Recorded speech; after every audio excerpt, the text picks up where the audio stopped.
Bonjour, mon nom est Alain Lepage. Nous sommes mercredi le 16 octobre 2024, la vidéo 17. Deux messages importants pour faire face aux événements qui approchent. Je commence avec le premier. En fait, le 15 septembre dernier, j'étais dans la présence du Seigneur, j'étais en train de prier, et je pensais à tous les événements qu'on a vécus depuis 2020. Et soudain, une urgence intense est tombée sur moi. Je savais qu'elle venait du Seigneur.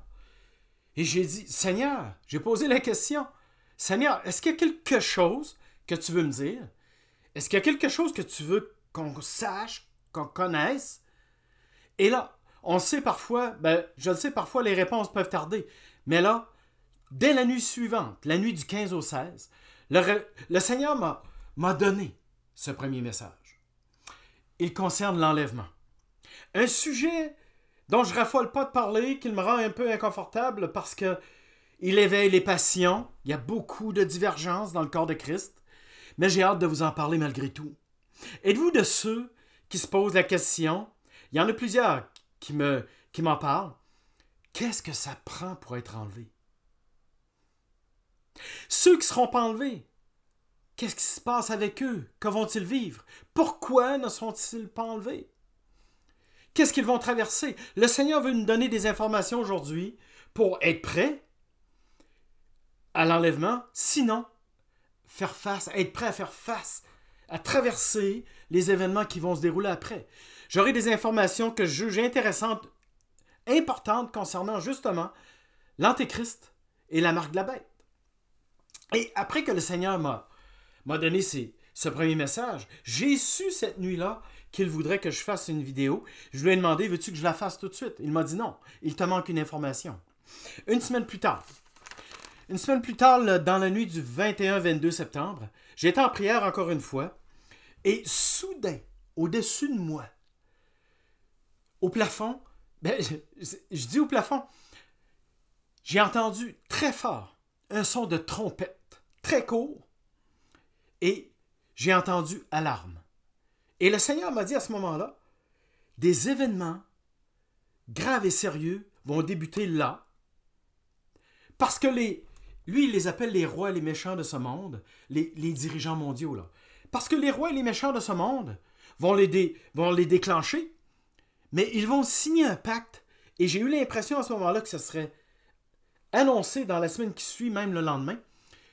Ces dirigeants vont signer un pacte qui, justement, va démarrer l'accélération des événements qui vont permettre la mise en place de l'ordre mondial, qui va accueillir l'Antéchrist. À cet effet, je veux dire à tous ceux qui ressentent une urgence, et je sais, il y en a plusieurs, vous avez raison. Vous avez raison. Qu'est-ce que le Seigneur m'a dit? Je vais commencer par ce deuxième message-là parce qu'il est pour maintenant. L'enlèvement, on en parlera tout à l'heure. Depuis le début de l'année 2024, il y a un événement que j'ai surveillé, parce qu'il s'est déroulé du 20 au 26 septembre dernier, 2024, à New York, dans les locaux, dans les bureaux de l'ONU. Et cet événement-là, il l'appelle le sommet du pacte de l'avenir. Pardon. Et ce pacte de l'avenir-là, qu'est-ce qu'il veut faire? Il veut accélérer, comme je disais tout à l'heure, les événements qui vont permettre la mise en place de l'ordre mondial. Et effectivement, le dimanche 22 septembre, dans la journée, l'ONU a annoncé sur les médias que le pacte avait été accepté et signé par 193 pays membres de l'ONU. Et ils ont deux objectifs dans ce pacte-là: la paix mondiale, la paix et la sécurité mondiale, et l'identité numérique pour chacun des humains. Pour comprendre l'importance de ce pacte de l'avenir, comme il l'appelle, et également pour comprendre où on en est rendu dans les événements des temps de la fin, où on s'en va, je vais essayer de vous dresser une échelle de temps de ce que le Seigneur m'a montré, une espèce de tableau chronologique de ce que le Seigneur m'a montré depuis 2016, car depuis 2016, il me parle des temps de la fin. En 2016, il me dit à ce moment-là, ça va débuter en 2020, et 2 jours avant 2020, le 29 décembre 2019. Le Seigneur, je vous le dis, je l'ai déjà expliqué dans la vidéo 1, le Seigneur m'a amené au 3e ciel. J'ai été en présence du trône de Dieu et avec Christ à côté de moi. Et il m'a expliqué ce qui se déroulerait de 2020 à 2030. Si je trace une ligne de 2020 jusqu'à 2030, et il m'a dit ceci. Les méchants et les rois de ce monde vont augmenter le mal dans le monde. Ils vont orchestrer un chaos pour mettre en place, comme il est expliqué dans la parole de Dieu, le système de la bête. Ce que eux appellent le nouvel ordre mondial. Plus tard dans l'année 2020, j'ai appris qu'ils appelaient leur programme de mise en place l'agenda 2020-2030. Et maintenant, ils l'appellent l'agenda 2030. OK? Et ce programme-là, c'est la mise en place du système de la bête, nouvel ordre mondial, comme j'ai dit, avec la venue de l'Antéchrist. Mais le Seigneur m'a dit également, ce sera le moment où je vais exercer ma colère sur l'humanité. Je vais juger les nations. Et il m'a rajouté, au bout de 2030, il m'a dit, en 2031-32, ce sera mon retour annoncé, mon retour sur le mont des Oliviers, mon retour visible et glorieux, où je vais mettre fin à tout ce chaos. Je vais emprisonner Satan et ses acolytes et vont débuter les 1000 ans de paix. Et si je reviens au début de cette échelle de temps-là, 2020, qu'est-ce qu'on a vécu en 2020? On s'en rappelle. Pandémie. Par la suite, le remède. OK, je l'appelle comme ça, je ne vais pas dire le vrai mot. J'ai déjà fait une vidéo qui a été supprimée. OK, j'avais parlé de remède. Donc, pandémie avec remède. Et j'ai vécu une chose très spéciale. J'en ai parlé dans je ne sais pas quelle vidéo. Au début de mai 2020, le Seigneur me réveille et j'ai eu l'impression que ça a duré 1 heure. Il m'a montré tous les événements épouvantables qui se dérouleraient sur la terre. J'ai vu des émeutes, des gens avec des armes mettre le feu partout, briser tout. J'ai vu des guerres, j'ai vu des tsunamis, j'ai vu des pays brûlés. J'en ai parlé dans la dernière vidéo de certains pays. J'ai vu un chaos, des fléaux qui amenaient la mort, des espèces des fléaux qui étaient des maladies. En tout cas, qu'importe. Et le Seigneur m'a dit, celui qui est derrière tout ça, c'est l'Antéchrist. Et il m'a dit, parce que je lui demandais, est-ce que je suis en train de rêver, moi, là, Seigneur? De quoi tu me parles? Je comprends pas. Et il m'a dit, rouvre ton téléphone, tu vas comprendre. J'ai ouvert mon téléphone et j'ai 2 amis qui m'avaient envoyé une vidéo, vous l'avez déjà vue. Je crois qu'elle dure environ 45 secondes. En tout cas, c'est ce qu'on m'a envoyé. Et on voit M. Emmanuel Macron dire quoi? Il a dit à peu près ceci, vous vous rappelez? La bête de l'événement est là, elle arrive. Il nous a dit, elle arrive. Et le Seigneur m'a dit, cet individu qu'ils ont préparé depuis des années a maintenant accepté à travers une cérémonie récente, il a accepté son rôle. Et l'esprit d'Antichrist est rentré en lui. J'ai demandé, ah oui, comment ça fonctionne? Il m'a dit, c'était un peu comme au dernier repas, quand j'ai dit à Judas, va et fais ce que tu as à faire. Et ça dit quoi? Et Satan entra en lui. J'ai dit, OK. Et en octobre de 2020, le Seigneur m'a dit, je vais te montrer c'est qui. Je vais te le montrer à la télé, puis il m'a décrit exactement la façon que ça s'est déroulé. J'en ai parlé dans la vidéo, je ne me souviens pas quoi. Je n'irai pas en détail. Je vais te montrer à la télé c'est qui, puis en janvier-février 2021, là j'ai parlé de décembre 2020, OK? Janvier-février 2021, tu vas en réentendre parler, et j'ai vu à ce moment-là, Jared Kushner. J'ai dit, Seigneur,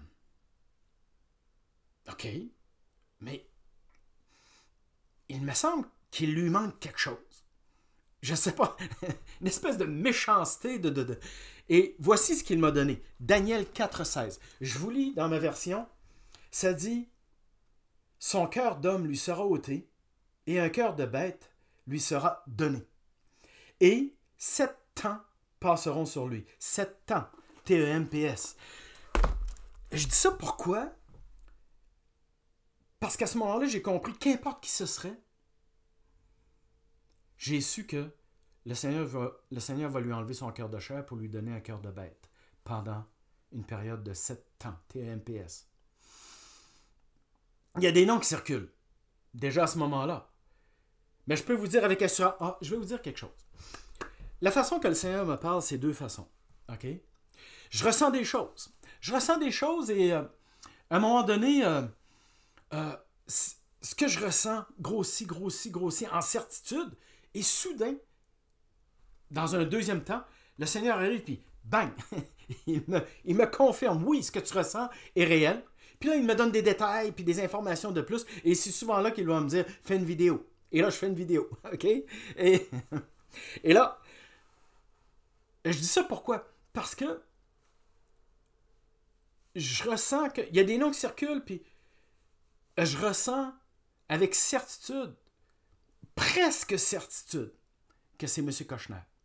Mais il y a une chose que je suis certain, par contre.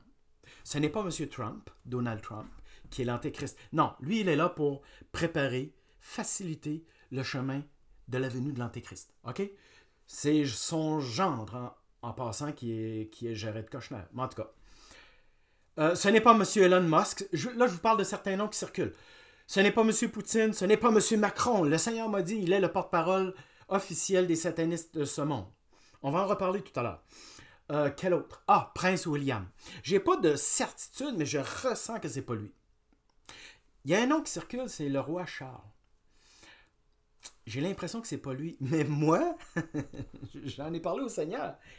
J'ai dit, lui, là, je vous le dis, si j'avais à choisir, c'est lui que je prendrais. Parce que il y a de l'expérience, cet homme-là. Là. Parler en public, il y a une éloquence. Il a un sérieux, les gens prennent au sérieux cet homme-là. Il est impliqué dans à peu près tout ce qu'il y a de réunions, conférences pour mettre le nouvel ordre mondial en place.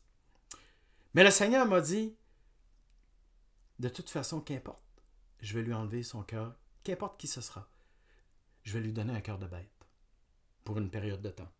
Et si on continue, le Seigneur m'a dit, de 2020 à 2023, ils vont imposer des choses et ils vont augmenter le chaos pour amener deux choses, la peur et l'obéissance aveugle à leurs directives.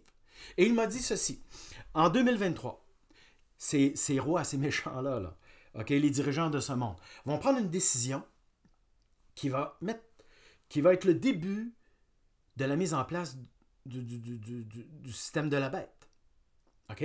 Et effectivement, cette année-là, à la fin de septembre, début octobre, à l'ONU, toujours à New York, ils ont signé ce qu'ils ont appelé le début des 7 ans d'implantation graduelle du plan de sauvetage de l'humanité.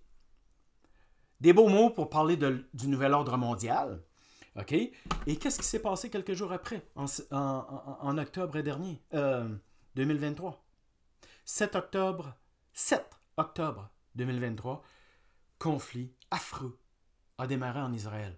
Ça fait partie des temps de la fin. Parce que quiconque le sait, les nations vont se liguer et se lier et s'élever contre Israël. Donc, ces événements-là, déclenchés par ces gens-là, les rois, les méchants de ce monde, sont là pour que les nations s'élèvent contre Israël. Et le Seigneur a continué en disant, en 2024, ils vont prendre une décision qui va accélérer la mise en place du nouvel ordre mondial, du système de la bête. Et effectivement, c'est ça qui est arrivé le 22 septembre dernier. Mais il y a une chose qui est arrivée cette année, qui est très, très importante. Le Seigneur m'en a parlé lui-même. Monsieur Macron, Emmanuel Macron, qu'est-ce qu'il a fait durant ces Jeux olympiques à Paris? Je les appelle ces Jeux olympiques. Les Olympiques sont, je crois, l'événement mondial le plus important, le plus suivi. Tous les pays sont là. Bon, c'est pas tout le monde qui l'écoute, mais on suit ça, tout le monde. Moi, j'ai pas regardé les cérémonies d'ouverture et de fermeture, mais j'ai vu des informations, j'ai vu des bouts de vidéos, etc. Et qu'est-ce qu'on a vu? Qu'est-ce que M. Macron nous a envoyé comme message? Soyons honnêtes, là. Ayons les yeux ouverts. Il nous dit en 2020, la bête arrive. Et qu'est-ce qu'il nous a dit cette année? La bête est là. Tout le monde l'a vu. C'est cette espèce d'individu là, lumineux, je ne sais pas trop quoi, là, okay, qui est descendu du ciel et qui est arrivé sur terre. Il y avait également, bon, il y a eu des opinions différentes, mais le cheval blanc ou le cheval pâle, qu'importe. Le Seigneur m'a dit ceci. Il vient de vous dire, de vous révéler, que la bête est là et elle va rentrer en action. Je crois que ça va être de façon graduelle. Mais toujours est-il, le Seigneur m'a... J'allais dire, il m'a envoyé.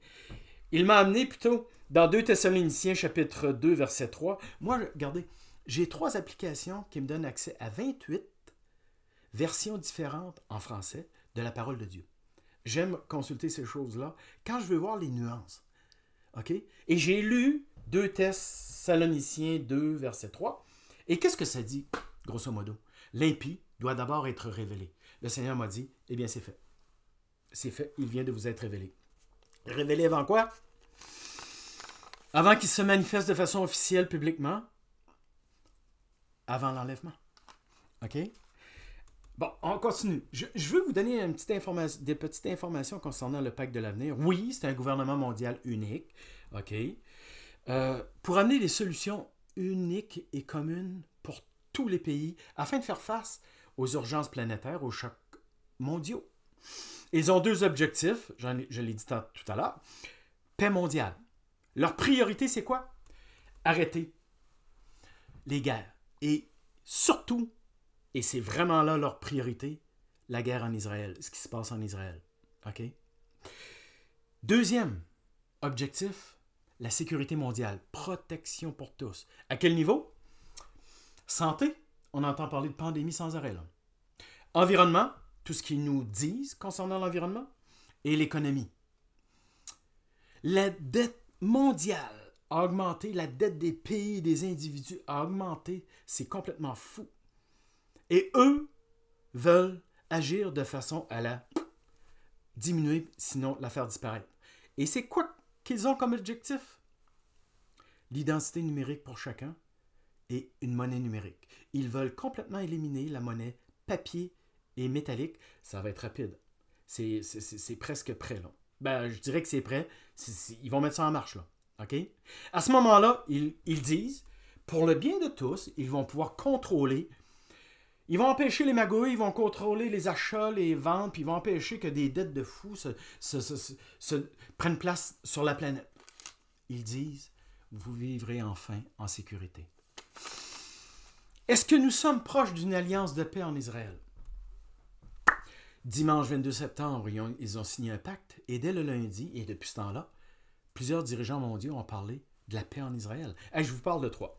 Le premier, M. Emmanuel Macron, le 24 septembre dernier, 2 jours après la signature du pacte, il était à Paris dans une rencontre sur la paix mondiale. Il a dit ceci: « J'appelle à l'émergence d'un nouvel ordre mondial. » Il l'a dit direct comme ça, qui va instaurer une paix mondiale par la force, s'il le faut.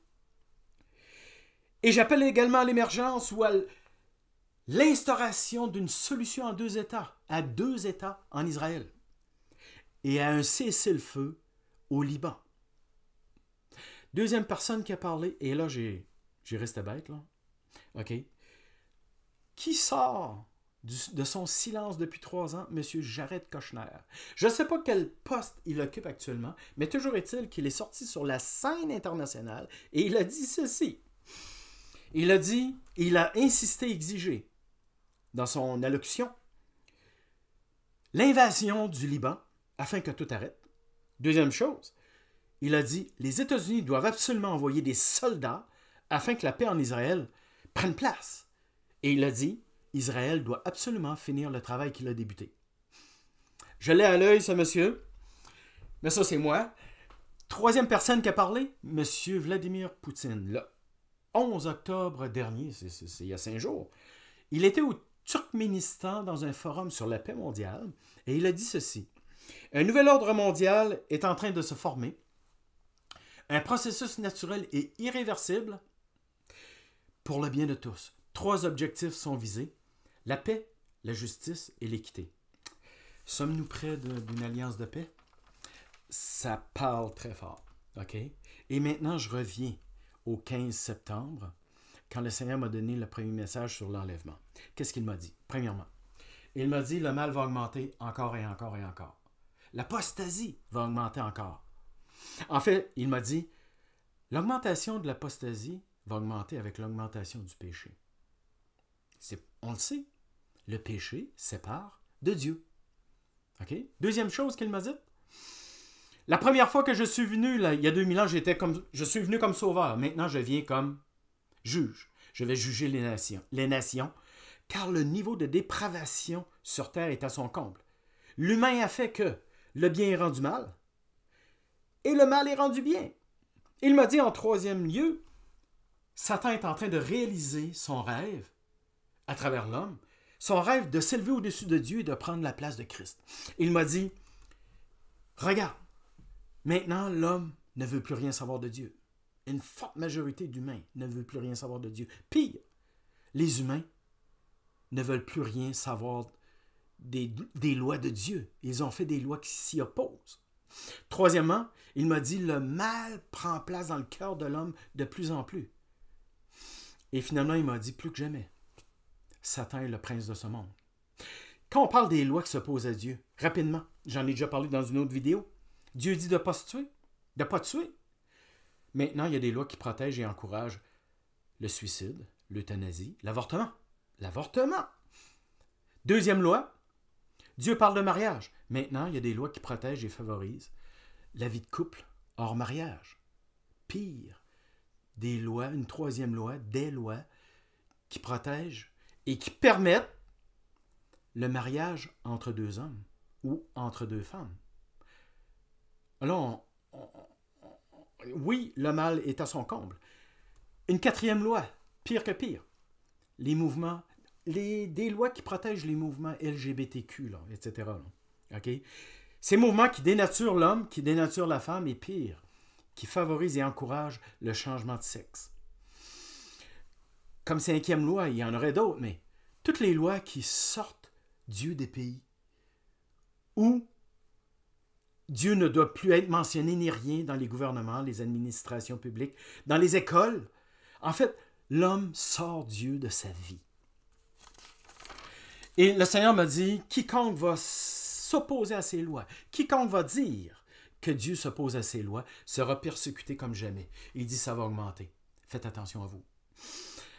Soyez solides sur le roc, dit le Seigneur. Quatrièmement, il m'a dit, oui, le mal empire. Le mal est à son comble, mais il y aura pire. Bientôt, l'homme va accueillir et accepter un système qui va carrément s'opposer à Dieu, mais en plus qui va accepter l'antéchrist. Anté veut dire quoi? Antéchrist veut dire qui se place avant Christ ou devant Christ.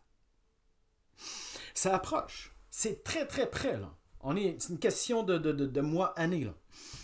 Et le Seigneur m'a dit, cinquièmement, il m'a rappelé Jean 14, verset 30, quand Christ a dit, « Le prince de ce monde n'a rien en moi. » Et il nous donne cette première question. Serez-vous capable de dire que le diable, le mal, n'a rien en vous? Serez-vous capable, jusqu'au bout du chaos, de dire la même chose que moi, que le mal n'a rien en moi, que le diable n'a rien en moi? Cette question est un avertissement du Seigneur de faire attention. Parce qu'il m'a rappelé dans Matthieu 24, 12, quand il a dit que viendrait une période, et nous y sommes, où l'iniquité va tellement augmenter que l'amour du plus grand nombre va diminuer. Le Seigneur dit ceci, faites attention à vos pensées, à vos paroles, à vos actes, à ce que vous avez dans le cœur. N'acceptez pas la vengeance, l'animosité, la rébellion, la division.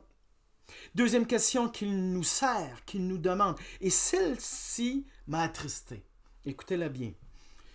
Il m'a dit, en fait, il a posé comme question, est-ce que mon Église sera encore une assemblée de saints qui se tient loin du mal, qui résiste au mal, qui s'oppose au mal, qui marche dans la sainteté? Dans Apocalypse 22, 11, il est dit que le saint se sanctifie encore. Encore mieux. 1 Pierre 1, verset 15, 16. Celui qui vous a appelé est saint. Alors, soyez saints dans toute votre conduite.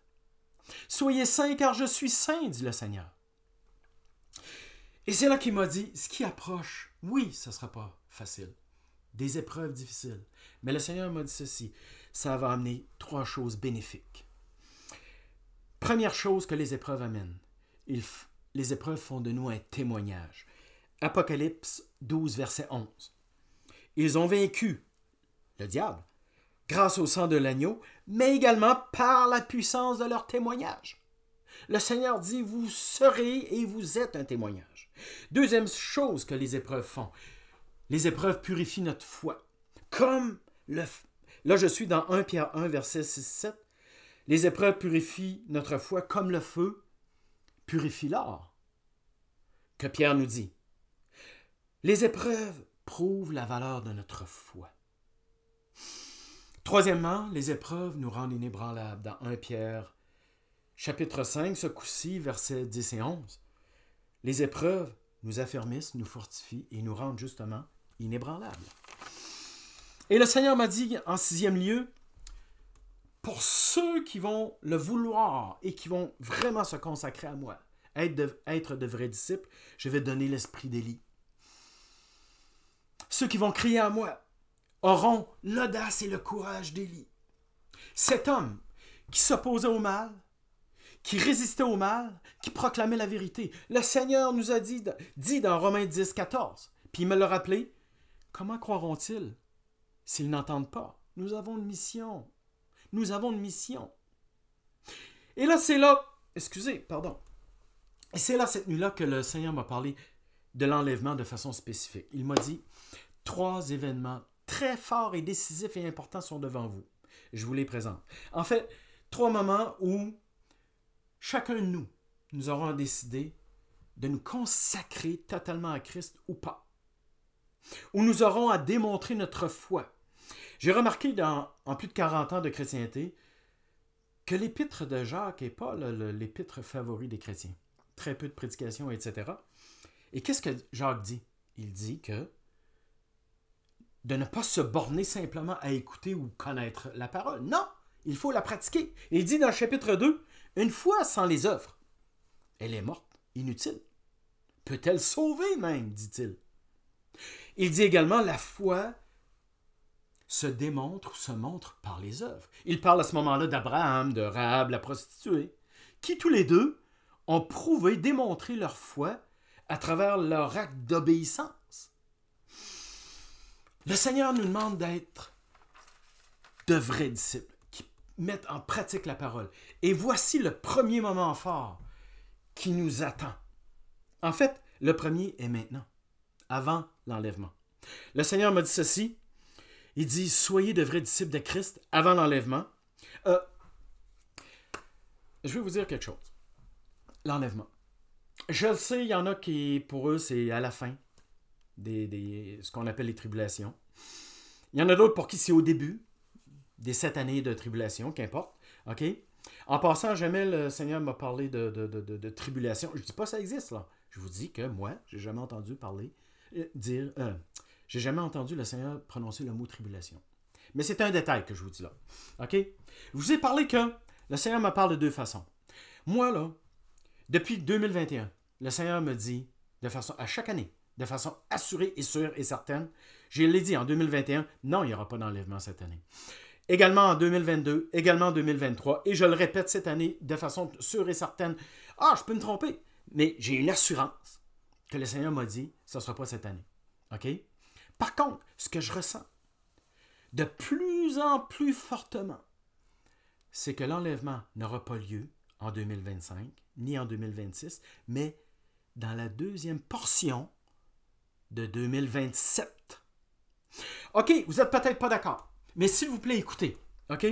Là, j'attends la confirmation du Seigneur. OK? Mais ce que je ressens intensément, c'est que dans la deuxième portion de 2027, oui, ils vont installer de plus en plus, puis on va le voir à travers un chaos épouvantable, ils vont installer le nouvel ordre mondial. OK? Et peut-être que cet homme, l'Antéchrist, va se manifester de plus en plus jusqu'à la deuxième portion de 2027, où il y aura l'enlèvement. Quand? Juste avant que justement cet Antéchrist-là, comme je ressens que c'est comme ça va se passer, l'Antéchrist va se manifester là de façon claire sur la scène publique mondiale comme leader qui amène des solutions et tout. Solutions au chaos, là. Mais, OK, on met ça de côté, ce que je viens de dire, et on continue dans mes 3 moments décisifs qui nous attendent. Les 3 moments où le Seigneur nous dit, vous aurez décidé, là. OK? Et le premier, c'est maintenant, avant l'enlèvement. OK? On revient au sujet. OK? Et ce que le Seigneur, je l'ai déjà expliqué, le Seigneur m'a expliqué que l'enlèvement est comme un test ultime pour savoir quoi? Si notre foi est selon sa volonté, selon la parole. Si on fait fausse route ou pas. En fait, le Seigneur me dit, ceux qui seront justement sur la bonne voie, que leur foi sera comme ma parole le dit, une vierge sage, ils seront enlevés. Mais le Seigneur m'a dit, il y en aura beaucoup de chrétiens qui ne seront pas enlevés, qui vont rester. Et ils auront à subir ce qui suit après. Et le Seigneur dit, c'est un acte d'amour, l'enlèvement. Parce que je vais permettre, avant qu'il soit trop tard, je vais permettre que ceux qui ne sont pas prêts puissent s'ajuster afin d'éviter la colère de Dieu et même la perdition éternelle. Pour certains et même plusieurs. J'explique. En fait, j'ai demandé au Seigneur, j'ai dit, explique-moi ton histoire de test. J'ai trouvé ça super intéressant en passant. Et il m'a dit, j'ai dit, pourquoi est-ce que... Et il m'a dit, écoute, c'est à peu près ça, là. La confusion est tellement grande dans mon Église. Il y a tellement de tromperies. Il y a tellement de faux évangiles. Il y a tellement de faux hommes de Dieu. Il y a tellement de fausses manifestations de ma présence que la confusion règne dans mon Église. La confusion est monstre. Plusieurs pensent être corrects, mais ils ne le sont pas. Le Seigneur dit ceci, « Je ne vous abandonnerai jamais. » Mais il veut qu'on s'ajuste. Il m'a dit, le premier moment fort, c'est « Ajustez-vous, décidez fortement, maintenant, entièrement, maintenant, d'être un vrai disciple de Christ, d'être une vierge sage pour être enlevé. Sinon, arrivera le deuxième moment fort, tout de suite après l'enlèvement. Cette période difficile où beaucoup de personnes, tous ceux qui vont rester, les chrétiens, on s'entend, vont être dans l'horreur, seront sous le choc, et seront même en colère, que le Seigneur me disait, contre eux-mêmes et contre leurs enseignants. Mais le Seigneur a dit ceci, « Ne vous fâchez pas contre vos enseignants, vous êtes responsables de lire la parole et de la connaître. » Le Seigneur le dit, ils n'auront aucune excuse. Je suis venu, ils n'auront aucune excuse. On a la parole de Dieu. Les gens de ce monde ne l'ont peut-être pas, mais nous, on l'a. Le Seigneur m'a dit, vous n'aurez aucune excuse. Vous devrez, ceux qui vont rester, vous ressaisir, vous ajuster, vous mettre en règle avec moi, dit le Seigneur. Et c'est là que le Seigneur m'a montré, puis c'est là que j'ai une assurance, mais j'attends encore sa confirmation, oui. C'est là que va se manifester l'Antéchrist, comme un leader mondial qui amène des solutions, okay, qui va donner force au système de la bête, le nouvel ordre mondial, qui va exiger la marque de la bête, on va en parler tout à l'heure, qui va amener des solutions à travers différents prodiges, des solutions qui vont amener la paix, la sécurité, mais qui va exiger la soumission au système de la bête et à son leadership. Et le Seigneur, et là on peut lire ça dans Apocalypse 13, verset 11-18 environ, entre autres. Et le Seigneur m'a dit, ce serait un court laps de temps. Selon ce que je peux ressentir, 2 à 6 mois. On verra. Et c'est là qu'il m'a dit, va arriver le troisième moment fort, le dernier. En effet, il m'a dit, va venir rapidement. J'ai l'impression que ce sera quelque part fin 2027. Maximum début 2028. Qu'importe. Va venir le moment, le Seigneur dit, ce troisième moment, où tous ceux qui ont refusé de se soumettre, ceux qui ont refusé la marque de la bête, ceux qui auront refusé de renier leur foi, car ça leur sera demandé, exigé, seront tués par l'Antéchrist. Allez lire dans Apocalypse 20, verset 4, où ça dit qu'ils auront la tête coupée. Et là, ah oui, j'ai posé une question un peu spéciale au Seigneur. Des fois, je me trouve bizarre. J'ai dit au Seigneur, j'ai dit, Seigneur, bon, il y a ceux qui vont être enlevés, les vierges sages, puis les vierges folles vont subir tout ça, bon. Puis là, ben, ils vont être tués. Puis ce qu'on peut lire, c'est que, bon, ils vont se retrouver là-haut. Mais j'ai dit, est-ce qu'ils vont entrer au ciel la tête basse? OK? C'est drôle, mais c'est parce que je trouve ma question un peu naïve, là. Mais ça, c'est mon style. Et là, le Seigneur m'a dit, absolument pas. Ils ne seront pas honteux, ni des chrétiens de seconde zone. Il m'a dit ceci. Ils vont rentrer au ciel, et ça m'a touché. Ils vont rentrer comme des héros. Ils vont être acclamés. La joie va être au ciel. Pourquoi? Parce qu'ils auront souffert d'une façon très intense. Ils auront tenu tête à l'Antéchrist. Ils auront tenu tête à la marque de la bête. Ils auront refusé de renier leur foi. Ils auront accepté de mourir. Mourir pour leur foi, mourir pour Christ. Il m'a dit, ils vont venir pour le festin de l'agneau. Ça sera merveilleux. Quand est-ce que ce sera? Ce ne sera pas cette année. Le Seigneur me l'a dit. Désolé, je ne veux pas être arrogant. Je fais du juste transmettre ce que le Seigneur m'a dit. Mais il y a une chose que le Seigneur m'a fait.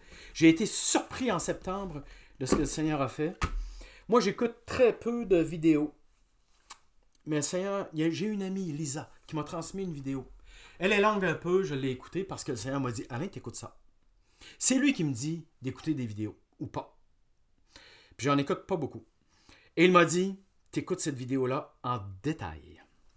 Et également, une deuxième personne, j'ai eu connaissance d'un témoignage d'un monsieur qui était un ex-sataniste. Bon, la vidéo, je reviens au premier témoignage, c'est une vidéo, un monsieur qui s'appelle Ken Peters, OK, qui, bon, lui est décédé en 2021, mais lui, il y a une trentaine d'années, il dit, en fait, vous pouvez trouver son témoignage qui dure quand même 2 heures quelques, mais c'est intéressant. Sur YouTube, allez voir Ken Peters, en tout cas, écrivez Ken Peters. Et, qu'est-ce que je disais? Ah oui, ouais. Il y a 30 ans, il y a eu un rêve. Si j'ai bien compris, un rêve qui a duré quand même... excusez encore, j'ai fait la même chose à la dernière vidéo. Je m'excuse. Un rêve qui a duré 5-6 heures ou quelque chose du genre. OK? Et il a vu les événements à partir de l'enlèvement et ce qui a suivi ensuite. Et il dit dans la vidéo, à ce moment-là, il y a 30 ans, moi j'étais un catholique. Ce qui est le plus normal. C'est-à-dire, il dit, je connaissais rien de l'enlèvement. Je connaissais rien des temps de la fin. Je connaissais rien de... Je savais même pas que Jésus revenait. En fait, il dit, je connaissais rien. OK? Et là, je vois le rêve. Je vais vous donner des points forts de son rêve. OK? Tout à l'heure. Le deuxième témoignage, c'est un monsieur Daniel Mastral. Oui, un ex-sataniste. En passant, M. Peters s'est converti au christianisme quelques jours après son rêve. OK? Daniel Mastral, lui, c'est un ex-sataniste qui a été 9 ans sataniste dans les années 90. Et lui, il a eu connaissance, à cause du poste qu'il occupait dans le satanisme, il a eu connaissance du programme pour mettre en place le nouvel ordre mondial. Le programme des satanistes. Il dit que ce sont des satanistes qui mettent ce programme-là, ce gouvernement mondial-là, en place. Et, est-ce que je vous l'ai dit, cet homme-là est décédé récemment au mois d'août 2024.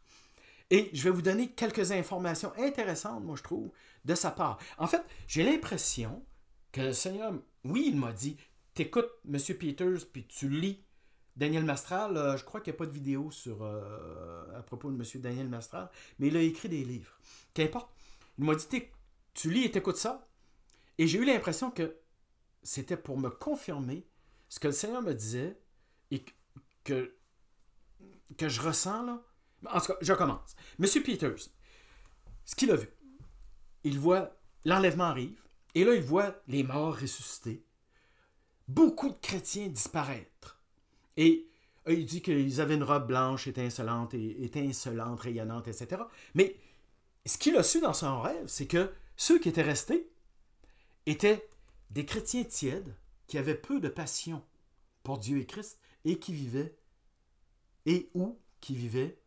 dans le péché sans repentance.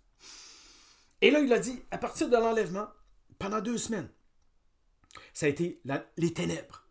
Il n'y avait plus de télévision, plus d'ordinateur, plus de radio.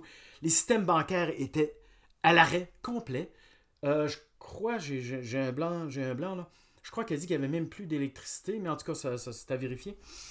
Qu'importe, il dit, sur la Terre, c'était l'hystérie partout sur Terre, OK, qu'il voyait dans son rêve, là. C'était la panique, le désespoir. Et, au bout de 2 semaines, je ne sais pas si on supporterait ça pendant 24 heures, nous là, OK, 2 semaines de panique. Soudain, télévision, ordinateur, ça se remet à fonctionner. Et qui apparaît? Un individu, un homme, qui se présentait comme un leader. Et il avait des messages. Et les messages qu'il avait à donner à l'humanité, c'était partout sur la Terre, tournant en boucle pendant 24 heures. Et cet homme-là se présentait comme un leader qui disait, on met en place un gouvernement mondial. Il démarre de façon très, très officielle. Acceptez-le. Quiconque écoute ce que je dis, croit ce que je dis,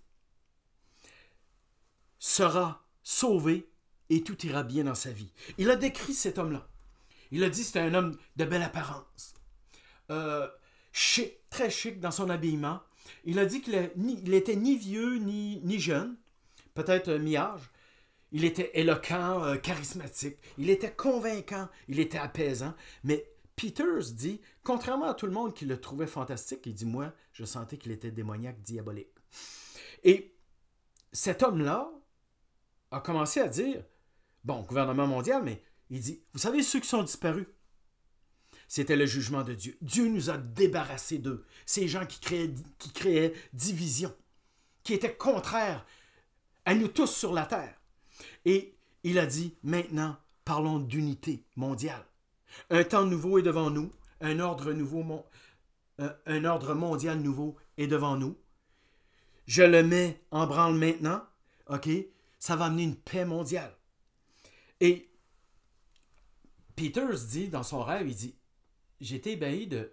Personne ne voyait qu'il était maléfique. Mais en plus, tout le monde le croyait. Tout le monde le croyait.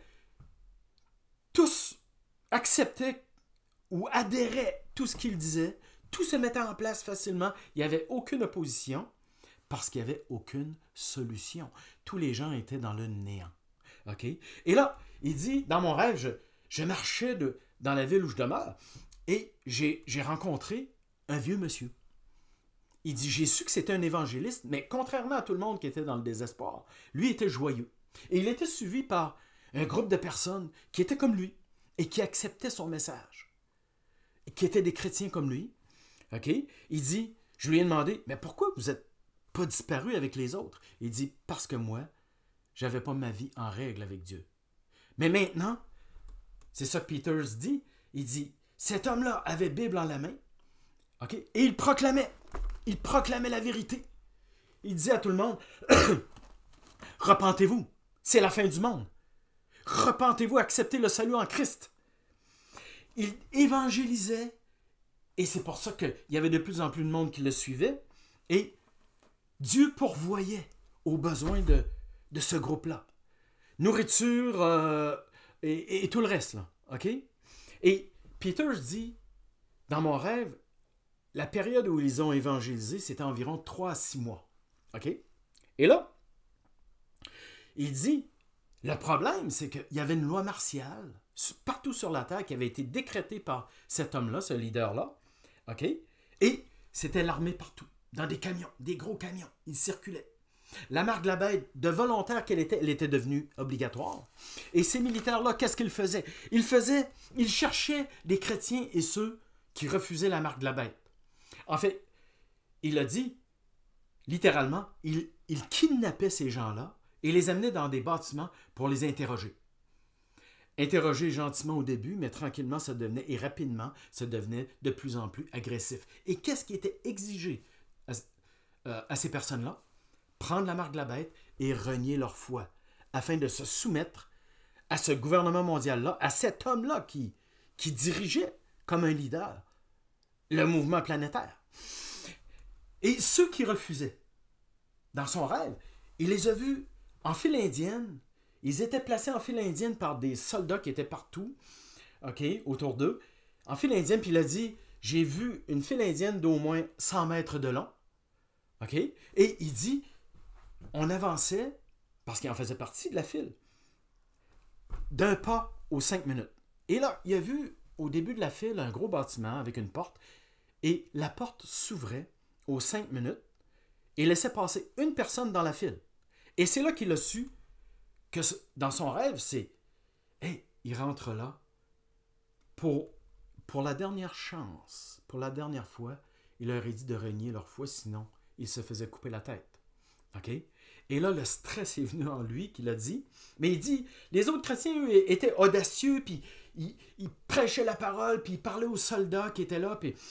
Mais il dit, ce que j'ai remarqué, c'est que j'ai vu Jésus poser sa main sur les gens qui étaient sur le point de traverser la porte. Et le courage de Christ tombait sur eux. Le courage de faire face à ce qui se passerait, à ce qu'il vivrait de l'autre côté. Et lui, Pétrus, l'a vécu. Et quand il est arrivé de l'autre côté, après que Christ lui a donné courage, il a refusé de renier sa foi. Et quand le bourreau, au moment où le bourreau a mis la lame sur sa gorge, il dit, j'ai absolument rien senti. Rien senti. Et instantanément, je me suis retrouvé, qu'il dit, au ciel. Au ciel, avec le Seigneur qui m'a accueilli avec chaleur et amour. Et la joie était là. Daniel Mastral, lui, qui a vu l'ex-sataniste, qui s'est converti lui aussi, qui a vu le programme de mise en place de l'ordre mondial, a dit ceci. Bill Gates est vraiment un sataniste. C'est lui qui a mis en place la première pandémie, avec ses amis satanistes, bien sûr. Il a développé le premier remède, là. OK? La pandémie ainsi que le remède étaient faux. Tout était pour formater les gens à avoir peur et à obéir aveuglément. Okay? Mais Bill Gates a préparé une deuxième pandémie. Elle est déjà prête. Et Daniel Mastral a dit, elle est là, bientôt. Là. Et ce coup-ci, ce sera une vraie pandémie qui va tuer une multitude de personnes. Parce que Bill Gates a réveillé 7 maladies les plus mortelles que la Terre a vécues. Et il les a réactivées. Et il va les répandre. Et il a développé un remède pour empêcher de mourir de ces maladies-là.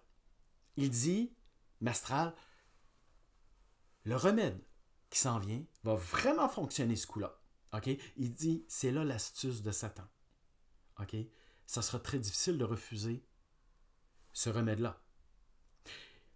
En passant, Mastral a dit, nous, les satanistes, tous les satanistes de la Terre ont reçu les antidotes dans les années 90, là, pour lui, dans son cas, ont reçu les antidotes pour ne pas être malade, pour ne pas mourir, quoi. Et il dit, assurément, les gens vont se tirer sur ce remède pour ne pas mourir. Mais il dit, le problème, c'est que ça va être obligatoire. Avec le remède va venir un tampon qui, sur la main droite, qui va introduire de la luciférase dans la peau. Et c'est comme ça qu'ils vont savoir qui a reçu le remède ou pas. Et ceux qui ne l'auront pas reçu n'auront plus de vie sociale, ils ne pourront plus travailler, ils ne pourront plus acheter et vendre, ils n'auront même plus accès au commerce. Ça va être du harcèlement incroyable. Il planifie un harcèlement parce que ça sera obligatoire, le remède et le tampon. Et Mastral dit ceci, ne prenez pas le remède qui vient obligatoirement avec le tampon parce que vous allez désobéir à Dieu, renier votre foi. Parce que, regardons ça, on sait les prophéties parfois sont difficiles à comprendre, sont symboliques, mais s'il y a une chose que Christ a dit de façon très claire, je crois qu'il ne voulait tellement pas qu'on prenne la marque de la bête qu'il a été méga clair et il a dit, quand va venir la marque de la bête, celle qu'on va vous apposer sur la main droite et le front, bon, il y en a probablement qui vont préférer le front ou ils n'auront pas de main, je ne sais pas. La marque de la bête, ne la prenez pas. Cette marque qui va vous empêcher d'acheter et vendre. Moi, je crois que Christ a été clair afin de s'assurer que personne ne la prenne. Il n'y a pas un chrétien sur cette terre qui n'est pas au courant de ça. Là. En tout cas, on va informer les gens dans les temps qui vont venir de ne pas prendre Le remède, parce qu'il y a une marque de la bête qui vient avec. Va-t-on obéir à Christ ou à ces gens qu'on sait qui sont opposés à Dieu? C'est eux qui ont sorti toutes les lois qui s'opposent à Dieu. Est-ce qu'on va obéir à Christ ou non? Notre allégeance, on va la donner à Christ ou à eux? Apocalypse 19, versets 9 à 11 dit que quiconque va se soumettre à l'Antéchrist va accepter la marque de la bête, va subir quoi? La fureur, la colère de Dieu. Des tourments dans le feu et le soufre. Mais quiconque va tenir tête à tout ça? Apocalypse 15, verset 2, ça dit « Quiconque aura vaincu la bête et la marque de la bête, oui, il sera tué.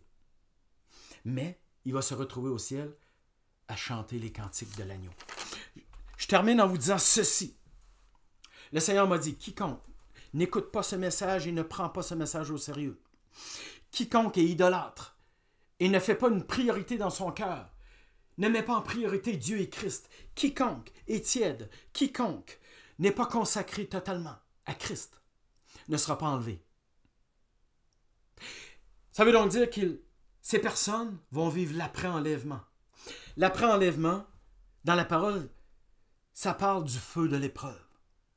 Ça dit même « sauvé comme par le feu ». Le Seigneur m'a rajouté « ceux qui se rajusteront pas dans leur foi, ceux qui vont renier leur foi, ceux qui vont prendre la marque de la bête, qui vont donner allégeance à l'Antéchrist, vont subir la colère de Dieu, les tourments. » Le Seigneur dit ceci, que ceux qui ont des oreilles écoutent, que ceux qui ont des yeux pour voir, regardent et voient. Le Seigneur dit ceci en terminant, nous devons décider, vous devez décider maintenant, pas plus tard, maintenant, le temps est très court, de vous mettre en règle avec Dieu, d'être de vrais disciples de Christ, de marcher dans la sainteté. C'est pas important. Quand l'enlèvement, quand l'Antéchrist, quand la marque de la bête, c'est pas important. Maintenant, dans cette vidéo, j'ai dit deux choses. Premièrement, ont débuté des événements très graves qui vont mettre en place le chaos, le nouvel ordre mondial et l'arrivée de l'Antéchrist. D'après moi, on va le voir de plus en plus se manifester jusqu'au moment où il va se manifester de façon officielle et publique, selon moi en 2027. Deuxièmement, qu'est-ce que j'ai dit dans cette vidéo? Soyons prêts maintenant à l'enlèvement. Si vous avez des amis, des connaissances qui vous croyez devraient entendre ce qui a été dit, partagez s'il vous plaît. Je vous dis merci. Merci beaucoup d'écouter, d'être là. Je vous dis au revoir. Sinon, on se revoit là-haut. Je ne sais pas quand, mais on va se revoir là-haut, OK? Bye bye.